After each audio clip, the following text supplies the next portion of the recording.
প্রীতি ও শুভেচ্ছা জানিয়ে শুরু করছি প্রখ্যাত কথা সাহিত্যিক মানিক বন্দ্যোপাধ্যায়ের প্রথম গল্প অতসী মামি। কথা না বাড়িয়ে সরাসরি গল্পে চলে যাওয়া যাক। অতসী মামি ছোট গল্প মানিক বন্দ্যোপাধ্যায়। যে শুনে সেই বলে, হ্যাঁ শুনবার মতো বটে। বিশেষ করে আমার মেজ মামা, তার মুখে কোনো কিছু এমন উচ্ছ্বসিত প্রশংসা খুব কম শুনেছি। শুনে শুনে বাড়ি কৌতূহল হলো, কি এমন বাঁশি বাজায় লোকটা যে সবাই এমন ভাবে প্রশংসা করে। একদিন শুনতে গেলাম, মামার কাছ থেকে একটা পরিচয়পত্র সঙ্গে নিলাম।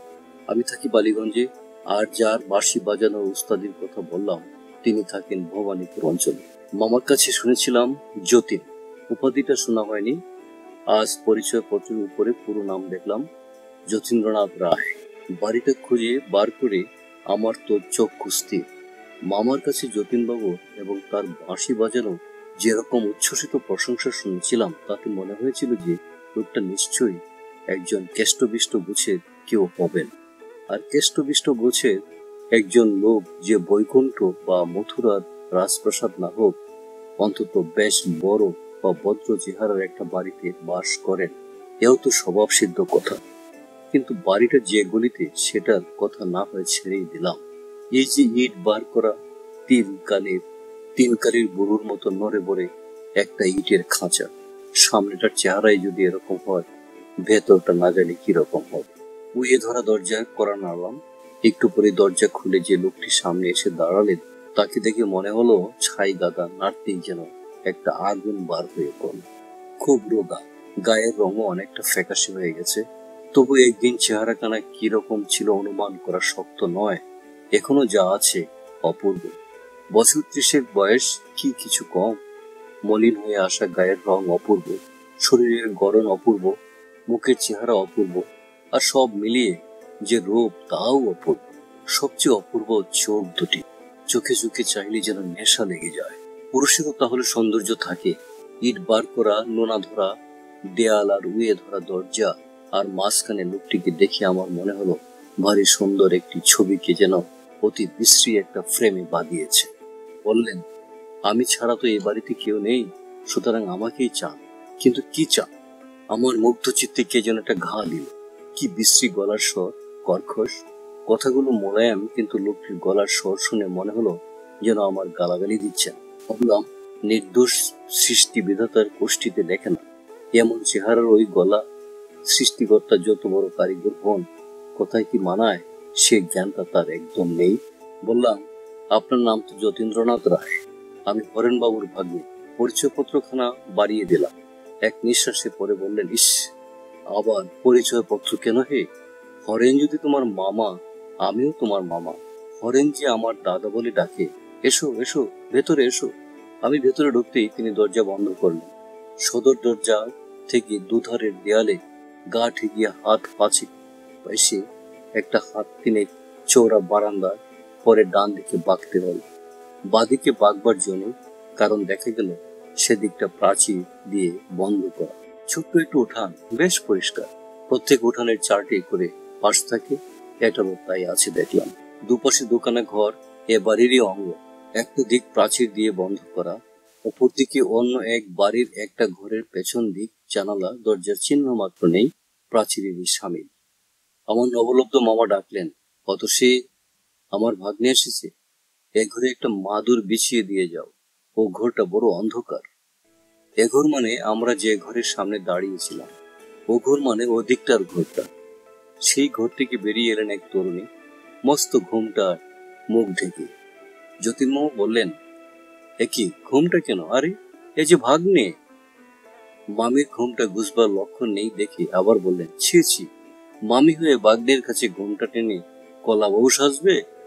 এবার মামির ঘুমটা উঠল। দেখলাম আমার নতুন পাওয়া মামিটি মামারই উপযুক্ত স্ত্রী বটে। মামি এ ঘরের মেঝেতে মাদুর বিছিয়ে দিলেন।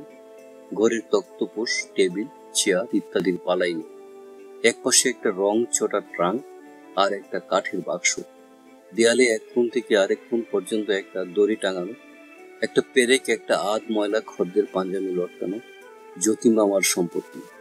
গোটা 2 বছর আগেকার ক্যালেন্ডারের ছবি। একটাতে এখনো চৈত্র মাসের তারিখ লেখা কাগজটা লাগানো রয়েছে। ছিঁড়ে ফেলতে বোধ হয় কারো খেয়াল হয়নি। যতীন মামা বললেন, একটু সুজি টুজি থাকে তো ভাগ্নিকে করে দাও, না থাকে 1 কাপ চা খাবে ক্ষণ।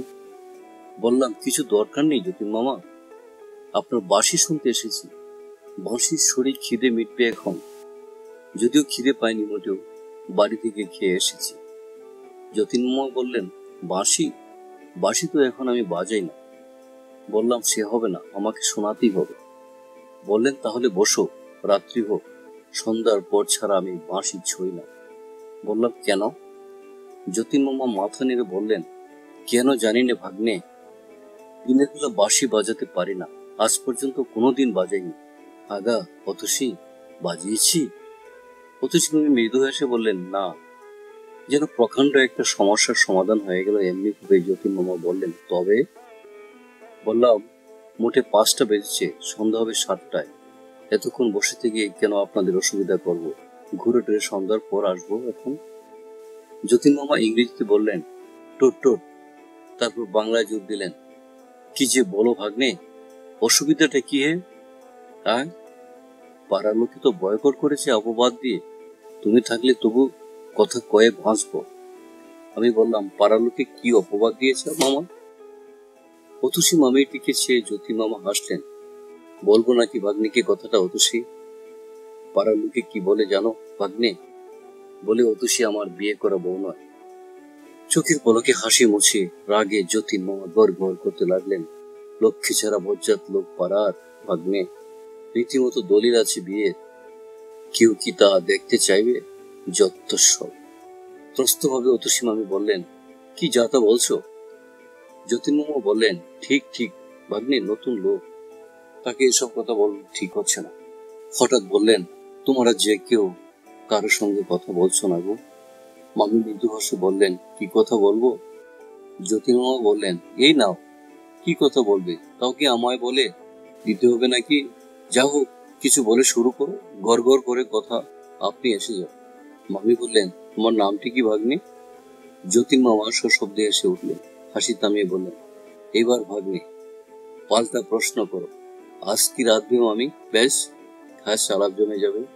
তোমার আরম্ভটি কিন্তু বেশ হতসী। মামির মুখ লাল হয়ে উঠল। আমি বললাম, অমন বিশ্রী প্রশ্ন আমি কখনো করব না মামি, আপনি নিশ্চিত থাকুন। আমার নাম সুরেশ। যতীন মামা বললেন, সুরেশ কিনা সুরের রাজা, তাই সুর শুনতে এত আগ্রহ? নয় ভাগ্নে। হঠাৎ উঠে দাঁড়িয়ে বললেন, ইস, ভুবনবাবু যে টাকা দুটো ফেরত দেবে বলেছিল, আজ নিয়ে আসি, 2 দিন বাজার হয়নি। বসো ভাগ্নে, মামির সঙ্গে গল্প করো, 10 মিনিটের ভেতর আসছি। ঘরের বাইরে গিয়ে বললেন, দরটা দিয়ে যাও অতসী, বাগ্নে ছেলে মানুষ, কেউ তোমার লোভে ঘরে ঢুকলে কেউ ঠেকাতে পারবে না। মামির মুখ আরক্ত হয়ে উঠলো এবং সেটা গোপন করতে চট করে উঠে গেল। বাইরে তার চাপা গলা শুনলাম, কি যে রসগীতা করছে। মামা কি জবাব দিলে শোনা গেল না। মামি ঘরে ঢুকে বললেন, ওই রকম স্বভাব ওর। বাক্সে 2টো মোটে টাকা, তাই নিয়ে সেদিন বাজারে গেলেন। বললাম, একটা থাক। জবাব দিলেন, কেন? রাস্তায় ভুবনবাবু চাইতে টাকা 2টি তাকে দিয়ে খালি হাতে ঘরে ঢুকলাম। আমি বললাম, আশ্চর্য লোক তো। মামি বললে, ওই রকমই। আর দেখো ভাই। বললাম, ভাই নয় ভাগ্নে। মামি বললে, তাও তো বটে, আগে থাকতে যে সম্বন্ধটা পাতিয়ে যে বসে আছে, ওর ভাগ্নে না হয়ে আমার ভাই বললেই বেশ হতো, কিন্তু সম্পর্কটা নতুন করে পাতো না। এখনো 1 ঘন্টা হয়নি, জমাট বাঁধিনি। আমি বললাম, কেন? মামি ভাগ্নে বেশ তো সম্পর্ক। মামি বললে, আচ্ছা তাই হবে, কিন্তু আমার একটা কথা তোমার রাখতে হবে ভাগ্নে, তুমি ওর বাঁশি শুনতে চেও না। আমি বললাম, তার মানে? বাঁশি শুনতেই তো এলাম। মামির মুখ গম্ভীর হলো, বললে, কেন এলে? আমি ডেকেছিলাম? তোমাদের জ্বালায় আমি কি গলায় দড়ি দেব? আমি অবাক হয়ে মামির মুখের দিকে চেয়ে রইলাম, কথা জোগায় না।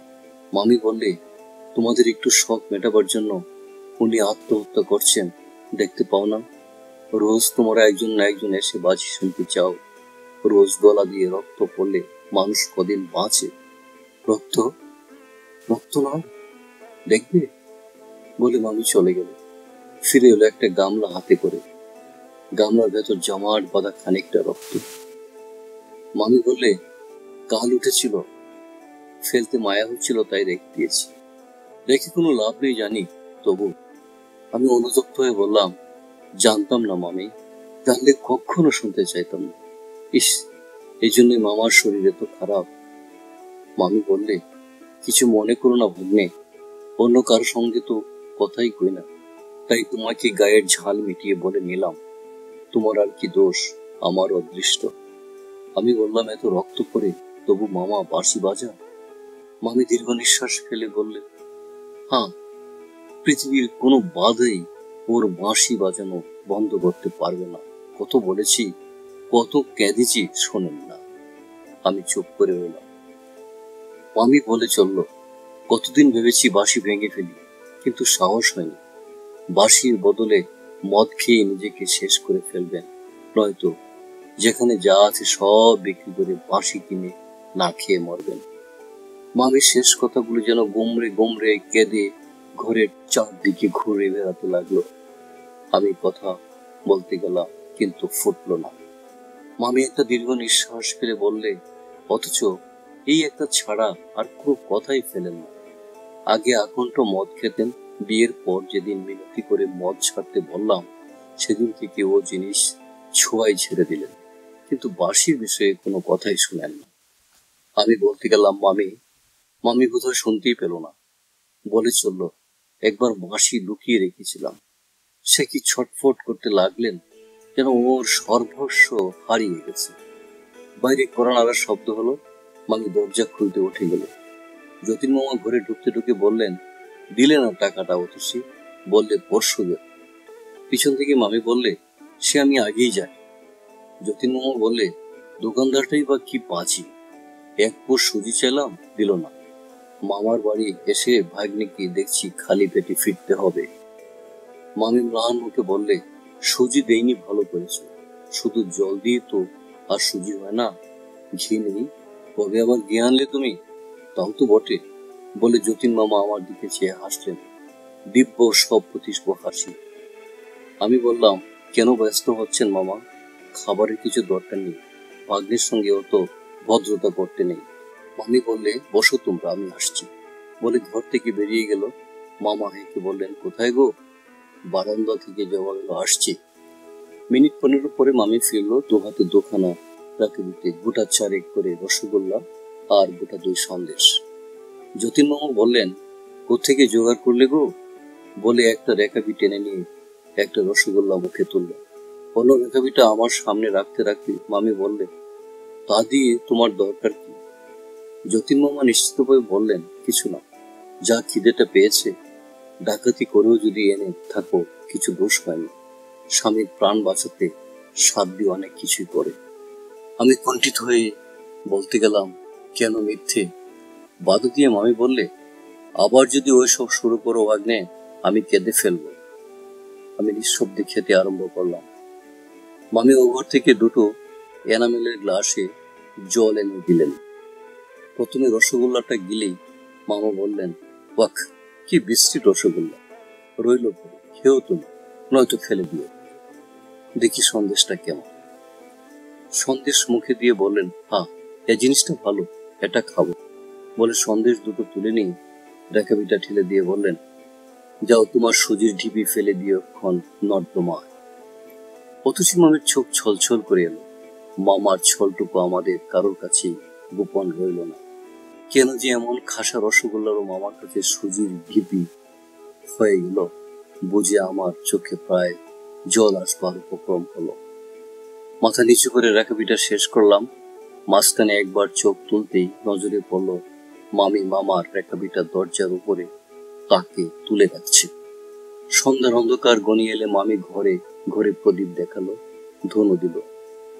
আমাদের ঘরে একটা প্রদীপ জ্বালিয়ে দিয়ে মামি চুপ করে দাঁড়িয়ে কি যেন ভাবতে লাগলো। যতীন মামা হেসে বললেন, আরে লজ্জা কিসের, নিত্যকার অভ্যাস, বাদ পড়লে রাতে ঘুম হবে না, বাঘদের কাছে লজ্জা করতে নেই। আমি বললাম, আমি না হয়। মামি বললে, বসো, উঠতে হবে না, অত লজ্জা নেই আমার, বলে গলায় আঁচল দিয়ে মামার পায়ের কাছে মাটিতে মাথা ঠেকিয়ে প্রণাম করল। লজ্জায় সুখে তৃপ্তিতে আরক্ত মুখখানি নিয়ে অতসী মামি যখন উঠে দাঁড়ালো, আমি বললাম, দাঁড়াও মামি, একটা প্রণাম করে নি। মামি বললেন, না না, ছিছি। আমি বললাম, ছিছি নয় মামি, আমার নিত্যকার অভ্যাস না হতে পারে, কিন্তু তোমায় প্রণাম না করে যদি আজ বাড়ি ফিরি, রাত্রে আমার ঘুম হবে না ঠিক। বলে মামির পায়ে হাত দিয়ে প্রণাম করলাম। যতীন মামা হো করে হেসে উঠলেন। মামি বললে, দেখো তো ভাগ্যের কাণ্ড। যতীন মামা বললেন, ভক্তি হয়েছে গো, সকাল সন্ধ্যা স্বামীকে প্রণাম করো, জেনে শ্রদ্ধা হয়েছে ভাগ্যের। কি যে বলো, বলে মামি পলায়ন করলো। বারান্দা থেকে বলে গেল, আমি রান্না করতে গেলাম। যতীন মামা বললেন, এবার বাসি শোনো। আমি বললাম, থাক গিয়ে, কাজ নেই মামা, শেষে আবার রক্ত পড়তে আরম্ভ করবে। যতীন মামা বললেন, তুমিও শেষে ঘ্যান ঘ্যান প্যান প্যান আরম্ভ করলে ভাগ্নে। রক্ত পড়বে তো হয়েছে, তুমি শুনলেও আমি বাজাবো, না শুনলেও বাজাবো। খুশি হয়ে রান্না করে মামির কাছে বসে কানে আঙুল দিয়ে থাকুন। কাঠের বাক্সটা খুলে বাঁশির কাঠের কেসটা বার করলেন। বললেন, বারান্দায় চল। ঘরে বড় শব্দ হয়। নিজের বারান্দার মাদুরটা তুলে এনে বিছিয়ে নিলেন। দেয়ালে ঠেস দিয়ে বসে বাঁশিটা মুখে তুললেন।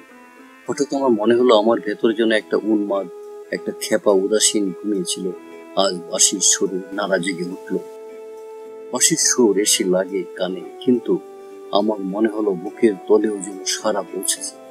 অতি তীব্র বেদনার মধুরতম আত্মপ্রকাশ কেবল বুকের মাঝে গিয়ে পৌঁছায়নি, বাইরের এই ঘরদেরকেও যেন স্পর্শ দিয়ে জীবন্ত করে তুলেছে।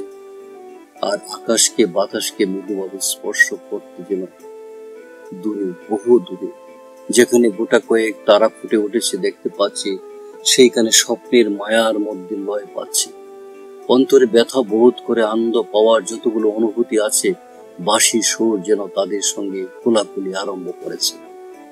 বাঁশি শুনেছি ঢের, বিশ্বাস হয়নি এই বাঁশি বাজিয়ে একদিন এক কিশোরী কুল মান লজ্জা ভয় সব ভুলিয়ে দিয়েছিল, যমুনাতে উজান বাইয়ে দিয়েছিল।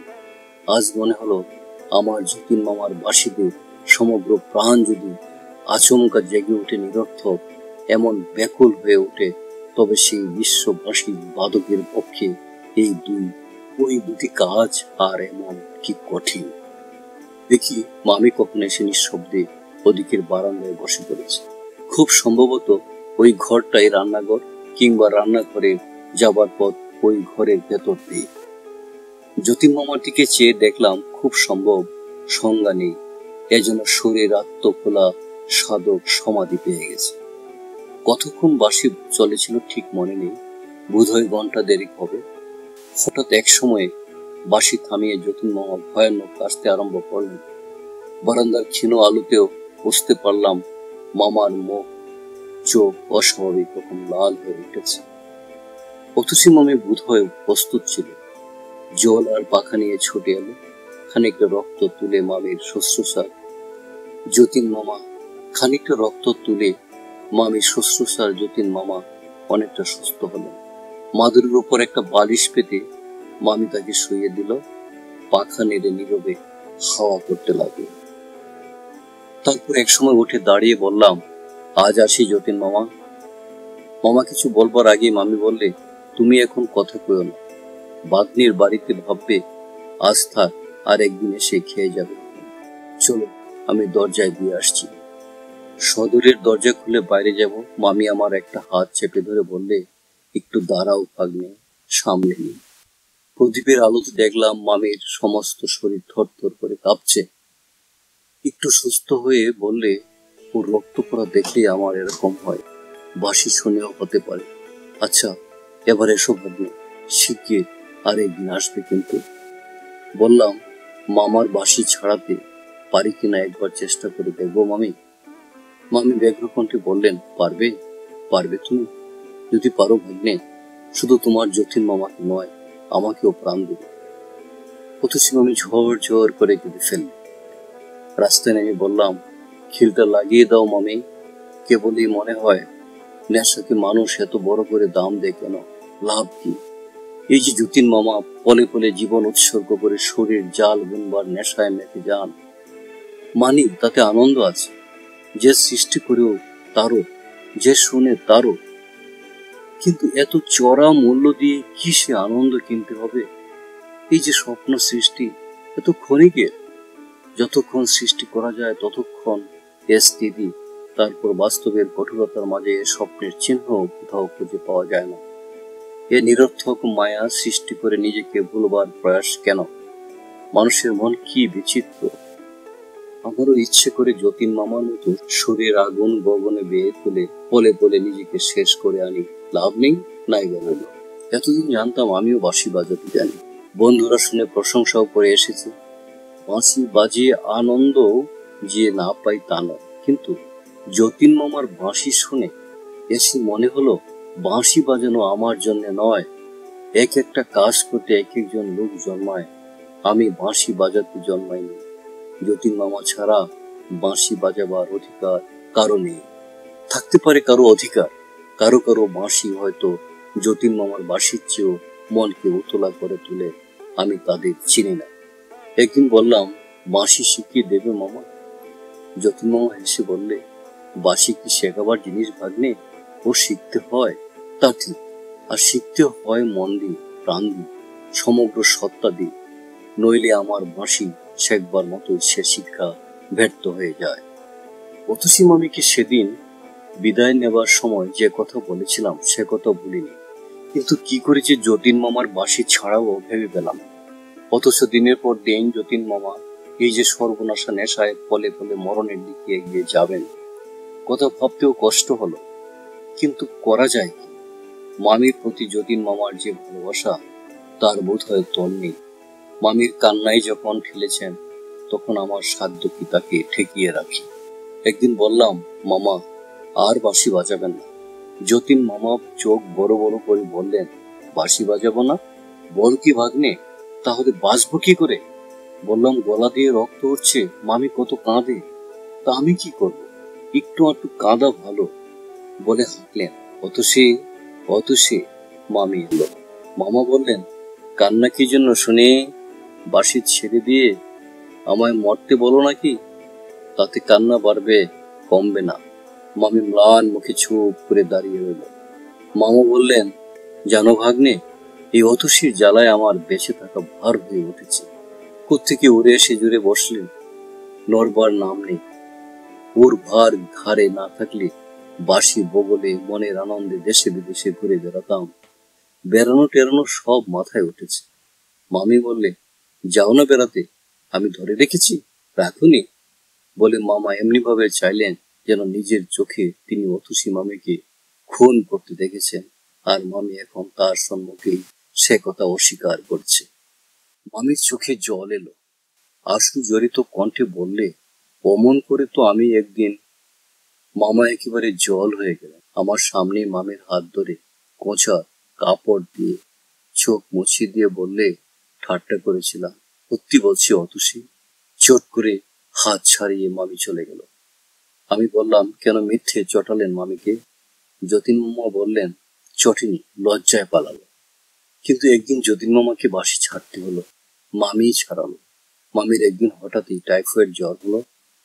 সেদিন বুঝি জ্বরের 17 দিন। সকাল 9টা বাজে, মামি ঘুমোচ্ছে, আমি তার মাথায় আইস ব্যাগটা চেপে ধরে আছি। যতীন মামা একটু টলে বসে ম্লান মুখে চেয়ে আছেন। রাত্রি জেগে তার শরীর আরো শীর্ণ হয়ে গেছে, চোখ দুটি লাল হয়ে উঠেছে, মুখে খোঁচা খোঁচা দাড়ি, চুল উস্কো খুস্কো। হঠাৎ টোল ছেড়ে উঠে মামার ট্রাঙ্কটা খুলে বাঁশিটা বার করলেন। আজ 17 দিন একটা বাক্সে বন্দি ছিল। সবিষয়ে বললাম, বাঁশি কি হবে মামা? ছেঁড়া পামশুতে পা ঢোকাতে ঢোকাতে মামা বললেন, বেচে দিয়ে আসবো। তার মানে? যতীন মামা ম্লান হাসি হেসে বললেন, তার মানে ডাক্তার বসকে আর একটা কল দিতে হবে। বললাম, বাঁশি থাক, আমার কাছে টাকা আছে। প্রত্যুত্তরে শুধু একটু হেসে যতীন মামা পেরেক টাঙানো জামাটা টেনে নিলেন। যদি দরকার পড়ে ভেবে পকেটে কিছু টাকা এনেছিলাম। মিথ্যা চেষ্টা। আমার মেজ মামা কতবার কত বিপদে যতীন মামাকে টাকা দিয়ে সাহায্য করতে চেয়েছেন, যতীন মামা একটি পয়সা নেননি। বললাম, কোথাও যেতে হবে না মামা, আমি কিনবো বাঁশি। মামা ফিরে দাঁড়ালেন, বললেন, তুমি কিনবে ভাগ্নে? বেশ তো। বললাম, কত দাম? বললেন, 135-এ কিনেছি, 100 টাকায় দেব। বাসি ঠিক আছে, কেবল সেকেন্ড হ্যান্ড এই যা। বললাম, আপনি না সেদিন বলেছিলেন মামা, এরকম বাসি খুঁজে পাওয়ার দায়, অনেক বেছে আপনি কিনেছেন, আমি 135 দিয়ে ওটা কিনবো।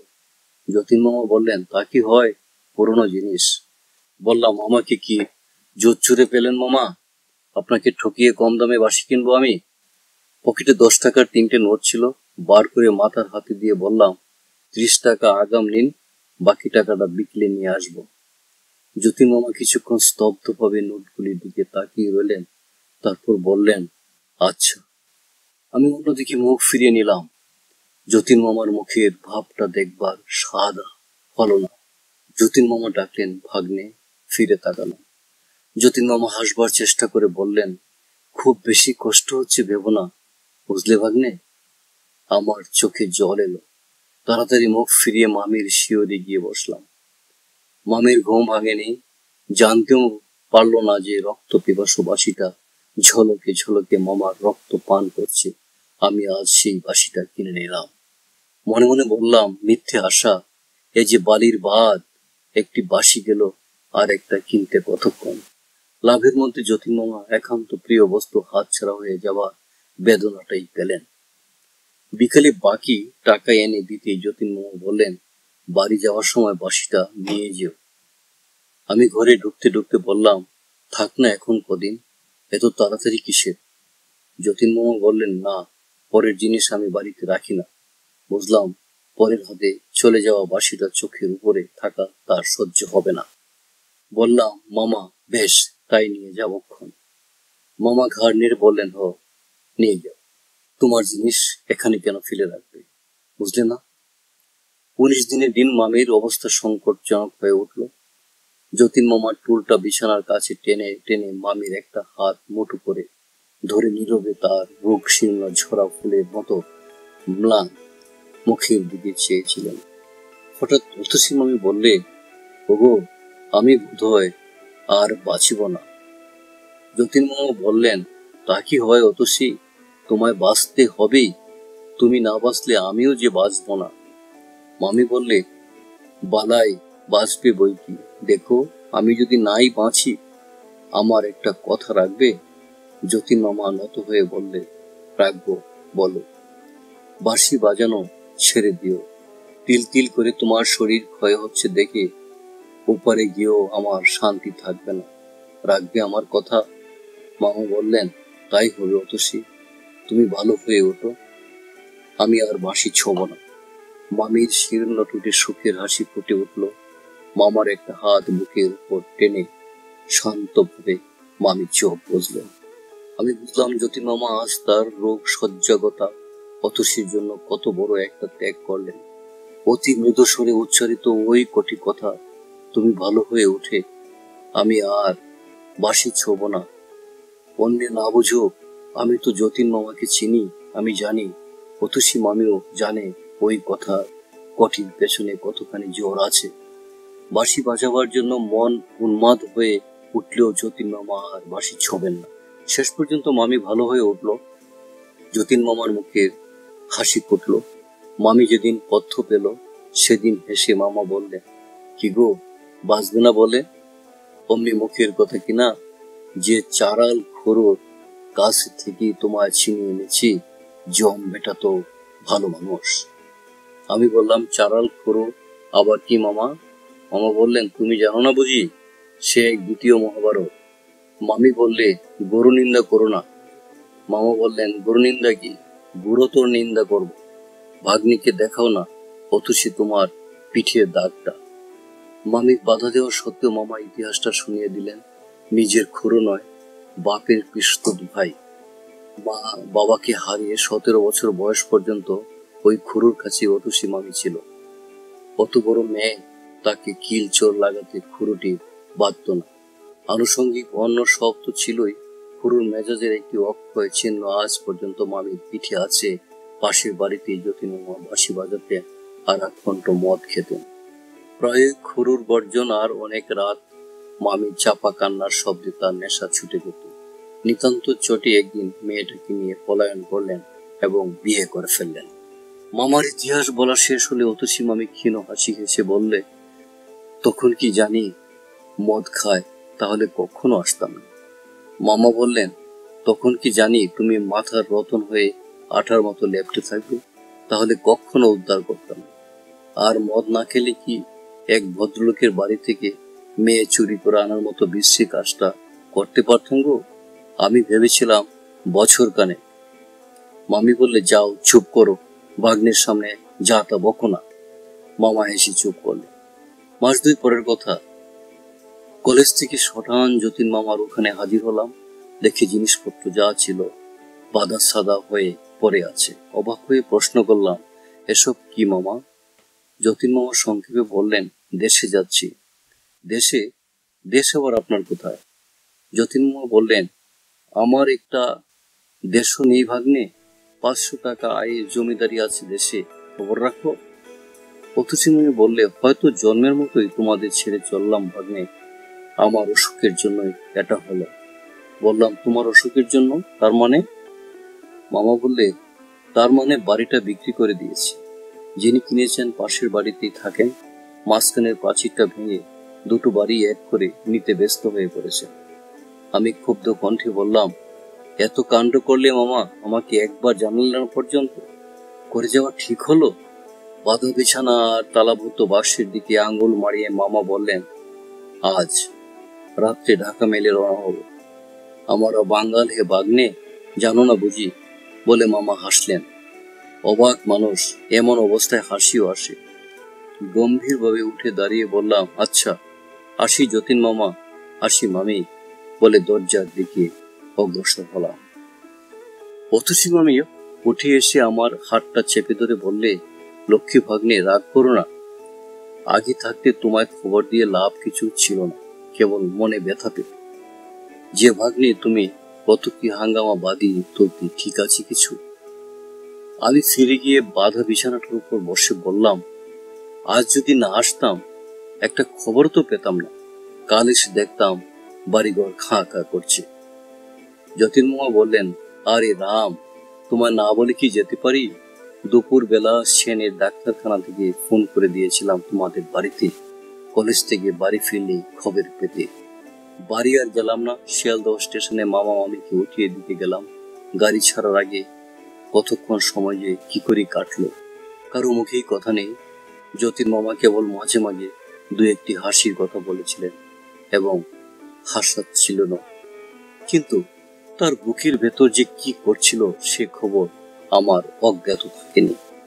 গাড়ি ছাড়বার ঘন্টা বাজলে যতীন মামা আর অতসী মামিকে প্রণাম করে গাড়ি থেকে নামলাম। এবার যতীন মামা অন্যদিকে মুখ ফিরিয়ে নিলেন, আর বোধ হয় মুখের হাসি ফুটিয়ে রাখা তার পক্ষে সম্ভব হলো না। জানাল দিয়ে মুখ বার করে মামি ডাকলে, শোনো। কাছে গেলাম। মামি বললে, তোমাকে ভাগ্নে বলি আর যাই বলি, মনে মনে জানি তুমি আমার ছোট ভাই, পারো তো একবার বেড়াতে গিয়ে দেখে এসো। আমাদের হয়তো আর কলকাতা আসা হবে না, জমির ভারী ক্ষতি হয়ে গেছে, যেও। কেমন ভাগ্নে? মামির চোখ দিয়ে টপ টপ করে জল ঝরে পড়লো। ঘাড় নেড়ে জানালাম, যাও। বাঁশি বাজিয়ে গাড়ি ছাড়লো। যতক্ষণ গাড়ি দেখা গেল অপলক দৃষ্টিতে চেয়ে রইলাম। পুরের লাল সবুজ আলোক বিন্দুর অপারে যখন একটি চলন্ত লাল বিন্দু অদৃশ্য হয়ে গেল, তখন ফিরলাম। চোখের জলের দৃষ্টি তখন ঝাপসা হয়ে গেছে। মানুষের স্বভাবই এই, যখন যে দুঃখটা পায় তখন সেই দুঃখটাকে সকলে বড় করে দেখে। নইলে কে ভেবেছিল যে যতীন মামা আর অতসী মামির বিচ্ছেদে 21 বছর বয়সে আমার দু চোখ জলে ভরে গিয়েছিল। সেই যতীন মামা আর অতসী মামি একদিন আমার মনের এক কোণে সংসারের সহস্র আবর্জনার তলে চাপা পড়ে যাবেন। জীবনের অনেকগুলি উলট পালট হয়ে গেল। যথাসময়ে ভাগ্য আমার ঘাট ধরে যৌবনের কল্পনার স্বর্গ সুখ থেকে বাস্তবের কঠোর পৃথিবীতে নামিয়ে দিল। নানা কারণে আমাদের অবস্থা খারাপ হয়ে পড়ল। বালিগঞ্জের বাড়িটা পর্যন্ত বিক্রি করে ঋণ শোধ দিয়ে 80 টাকা মাইনের একটা চাকরি নিয়ে শ্যামবাজার অঞ্চলে ছোট একটা বাড়ি ভাড়া করে উঠে গেলাম। মার কাদা কাটায় গলে একটা বিয়েও করে ফেললাম। প্রথম সমস্ত পৃথিবীটাই যেন তেতো লাগতে লাগলো। জীবনটা বিস্বাদ হয়ে গেল। আশা আনন্দের এতটুকু আলোড়নও ভেতরে খুঁজে পেলাম না। তারপর ধীরে ধীরে সব ঠিক হয়ে গেল। নতুন জীবনে রসের খোঁজ পেলাম। জীবনের জুয়া খেলায় হার জিতের কথা কদিন আর মানুষ বুকে পুষে রাখতে পারে। জীবনে যখন এইসব বড় বড় ঘটনা ঘটছে, তখন নিজেকে নিয়ে আমি এমনি ব্যাপৃত হয়ে পড়লাম যে কবে এক যতীন মামা আর অতসী মামির স্নেহ পরম সম্পদ বলে গ্রহণ করেছিলাম, সে কথা মনে ক্ষীণ হতে ক্ষীণতর হয়ে গেল। 7 বছর পর আজ কচিক কখনো হয়তো একটা অস্পষ্ট স্মৃতির মতো তাদের কথা মনে পড়ে। মাঝে একবার মনে পড়েছিল যতীন মামাদের দেশে চলে যাওয়ার বছর 3 পরে। সেইবার ঢাকা মেলে কলিশন হয়।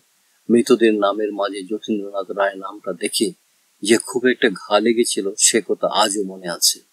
ভেবেছিলাম একবার গিয়ে দেখে আসবো, কিন্তু হয়নি। সেদিন আপিস থেকে ফিরে দেখি আমার স্ত্রীর কঠিন অসুখ। মনে পড়ে যতীন মামার দেশের ঠিকানা একটা পত্র লিখে দিয়ে এই ভেবে মনকে সান্ত্বনা দিয়েছিলাম, ও নিশ্চয় আমার যতীন মামা নয়। পৃথিবীতে যতীন্দ্রনাথ রায়ের অভাব তো নেই। সে চিঠির কোনো জবাব আসেনি। স্ত্রীর অসুখের হিড়িকে কথাটাও আমার মন থেকে মুছে গিয়েছিল। তারপর গড়িয়ে গড়িয়ে আরও 4টি বছর কেটে গেছে।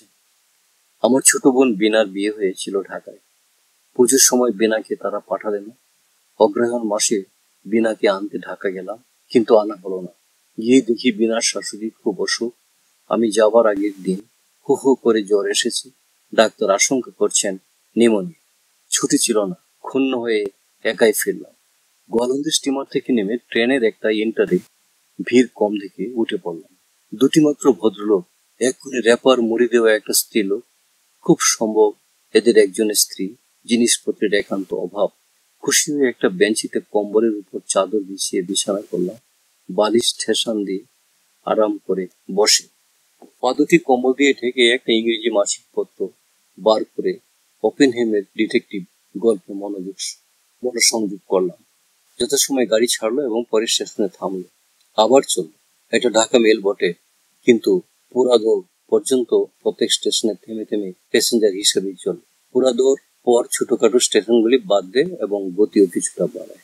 গোয়ালন্দির পর গোটা 3 স্টেশন পার হয়ে একটা স্টেশনে গাড়ি দাঁড়াতে ভদ্রলোক 2টি জিনিসপত্র নিয়ে নেমে গেলেন।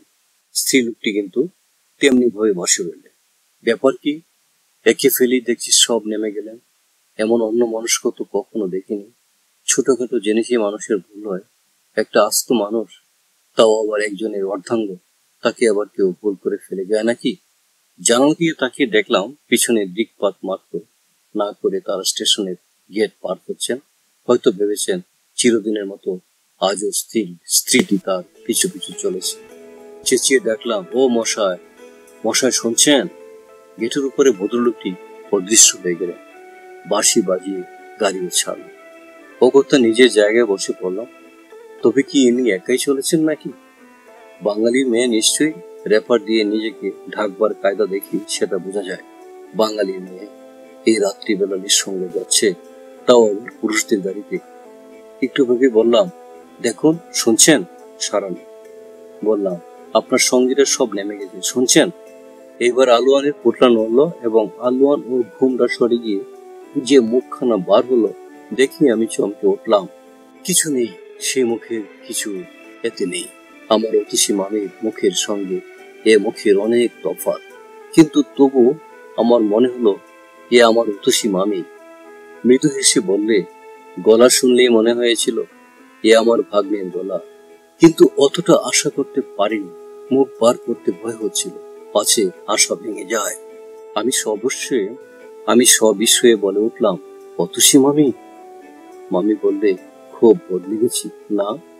মামির স্মৃতিতে সিঁদুর নেই, কাপড়ের পাড়ের চিহ্ন খুঁজে পেলাম না। 4 বছর আগে ঢাকা মেল কলিশনের মৃতদের তালিকায় একটা অতি পরিচিত নামের কথা মনে পড়ল, যতীন মামা।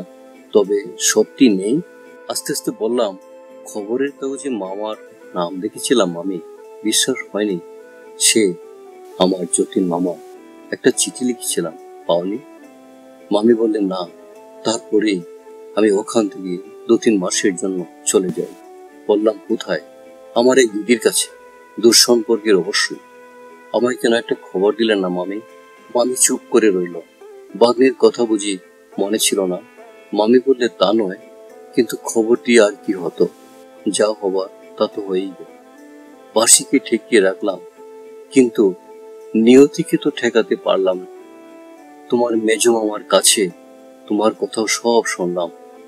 আমার দুর্ভাগ্য নিয়ে তোমায় আর বিরক্তি করতে ইচ্ছে হলো না। জানি তো একটা খবর দিলেই তুমি ছুটে আসবে। চুপ করে রইলাম। বলবার কি আছে? কি নিয়েই বা অভিমান করব? খবরের কাগজে যতীন মামার নাম করে একটা চিঠি লিখেই তো আমার কর্তব্য শেষ করেছিলাম। মামি বললে, কি করছো এখন ভাগ্নে? চাকরি। এখন তুমি যাচ্ছ কোথায়? মামি বললে, একটু পরেই বুঝবে। ছেলে পিলে কটি। আশ্চর্য, জগতে এত প্রশ্ন থাকতে এই প্রশ্নটাই সকলের আগে মামির মনে জেগে উঠল। বললাম, একটি ছেলে। ভারী ইচ্ছে করছে আমার ভাগ্নের খোকাকে দেখে আসতে। দেখাবে একবার? কার মতো হয়েছে? তোমার মতো, না তার মার মতো? কত বড় হয়েছে? বললাম, 3 বছর চলছে। চলুন আমাদের বাড়ি মামি। বাকি প্রশ্নগুলির জবাব নিজের চোখেই দেখে আসবে। মামি হেসে বললে, গিয়ে যদি আর না নবি? বললাম, তেমন ভাগ্য কি হবে? কিন্তু সত্যি, কোথায় চলেছ মামি? এখন থাকো কোথায়? মামি বললে, থাকি দেশে। কোথায় যাচ্ছি একটু পরে বুঝবি। ভালো কথা। সেই বাসিটা কি হলো ভাগ্নি? এখানে আছে। এইখানে আছে। এইখানে, এই গাড়িতে। এইখানে আছে। এইখানে, এই গাড়িতে? বললাম, হো। আমার ছোট বোন বিনাকে আনতে গিয়েছিলাম।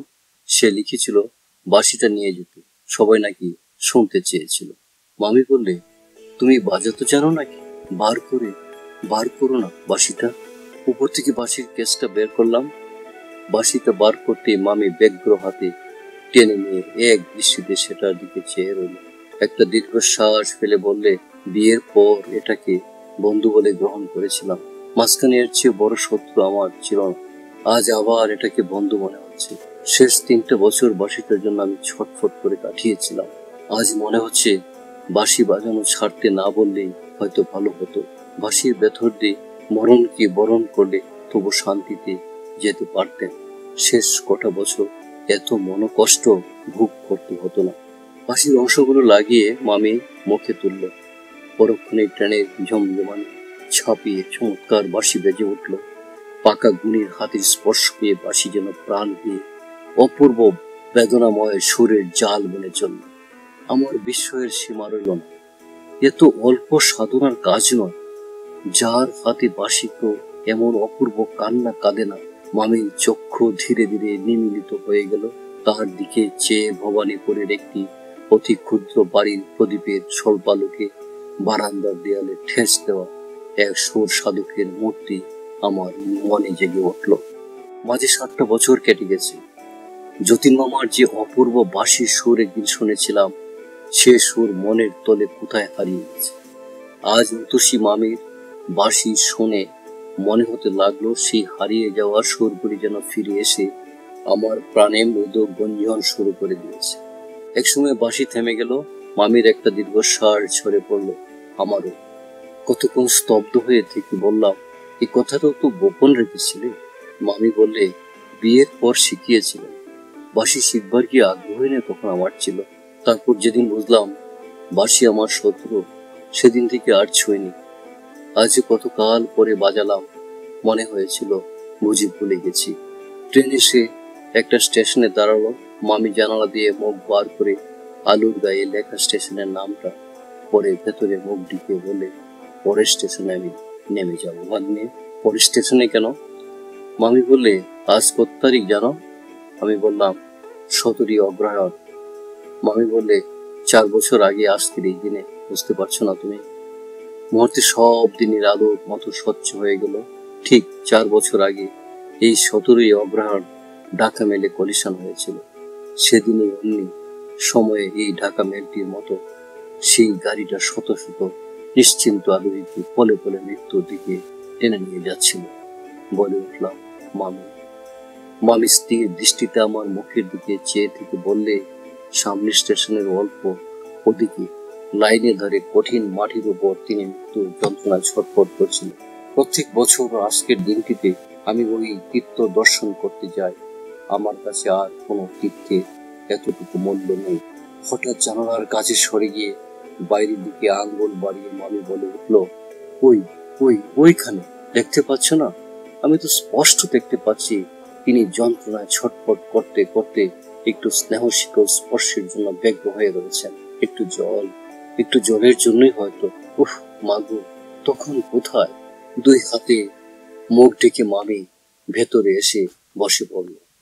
ধীরে ধীরে গাড়িখানা স্টেশনের ভেতর ঢুকলো। বিছানাটা গুটিয়ে নিয়ে আমি বললাম, চলো মামি, আমি তোমার সঙ্গে যাব। মামি বললে, না। বললাম, এই রাত্রে তোমাকে একলা যেতে দিতে পারবো না মামি। মামির চোখ জ্বলে উঠল, ছি, তোমার তো বুদ্ধির অভাব নেই ভাবি। আমি কি সঙ্গে নিয়ে সেখানে যেতে পারি? সেই নির্জন মাঠে সমস্ত রাত আমি তার সঙ্গ অনুভব করি।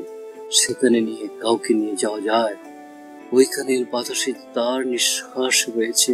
অবুঝ হয় না। গাড়ি দাঁড়ালো। বাঁশিটা তুলে নিয়ে মামি বললে, এটা নিয়ে গেলাম ভাগ্নে, এটার উপর তোমার চেয়ে আমার দাবি বেশি। দরজা খুলে অতসী মামি নেমে গেলেন। আমি নির্বাক হয়ে চেয়ে রইলাম। আবার বাঁশি বাজিয়ে গাড়ি ছাড়লো। খোলা দরজাটা একটা করুণ শব্দ করে আছড়ে বন্ধ হয়ে গেল। ধন্যবাদ। আপনাদের জন্য শুভ কামনা। ভালো থাকুন, সুস্থ থাকুন।